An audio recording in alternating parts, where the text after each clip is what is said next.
ప్రధాని Modi Telangana tour schedule విడుదల.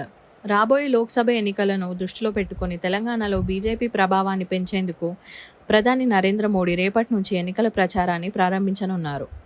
ఈ మేరకు తెలంగాణలో శుక్ర, శని, సోమవారాల్లో వివిధ చోట్ల జరిగే బహిరంగ సభల్లోనూ, రోడ్ షోలలోనూ ప్రధాని పాల్గొనున్నారు. శుక్రవారం సాయంత్రమే హైదరాబాద్కు చేరి రాత్రి రాజ్భవన్లో ప్రధాని బస చేయనున్నారు. శనివారం ఉదయం నాగర్ కర్నూల్లో బహిరంగ సభలో ఆయన పాల్గొంటారు. 18న జగిత్యాలలో జరిగే బహిరంగ సభలలో ప్రధాని మాట్లాడతారు. శుక్రవారం, శనివారాల్లో లోక్సభ ఎన్నికల షెడ్యూల్ విడుదలయ్యే అవకాశం ఉన్న నేపథ్యంలో ప్రధాని పర్యటనపై అందరికీ ఆసక్తి నెలకొంది. ప్రధాని నరేంద్ర మోడీ పర్యటన నేపథ్యంలో భారీగా ట్రాఫిక్ ఆంక్షలు విధించారు.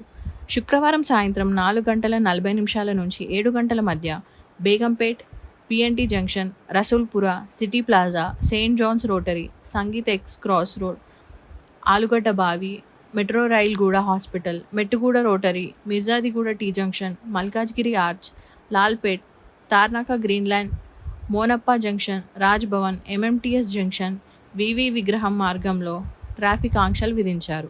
శుక్రవారం సాయంత్రం 4:50 కేరళ నుంచి ప్రత్యేక విమానంలో బేగంపేట్కు ప్రధాని మోదీ వస్తున్నారు. సాయంత్రం 5:15 నుంచి 6:15 వరకు మల్కాజ్గిరిలో రోడ్ షో నిర్వహిస్తున్నారు.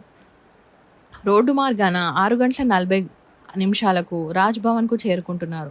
రాత్రికి అక్కడే బస చేస్తారు. శనివారం ఉదయం 11 గంటలకు బేగంపేట్ ఎయిర్పోర్ట్ నుంచి హెలికాప్టర్లో బయలుదేరి 11:50 నాగర్ కర్నూల్ చేరుకుంటారు. మధ్యాహ్నం 12 నుంచి 12:45 వరకు అక్కడ జరిగే బహిరంగ సభలో పాల్గొంటారు. 1 గంటకు నాగర్ కర్నూల్ నుంచి హెలికాప్టర్లో మధ్యాహ్నం 2 గంటలకు కర్ణాటకలోని గుల్బర్గాకు బయలుదేరి తిరిగి వెళ్తారు. తిరిగి 18న తెలంగాణకు వస్తారు. ఆ రోజు షెడ్యూల్ ఇంకా విడుదలయ్యే అవకాశం ఉంది.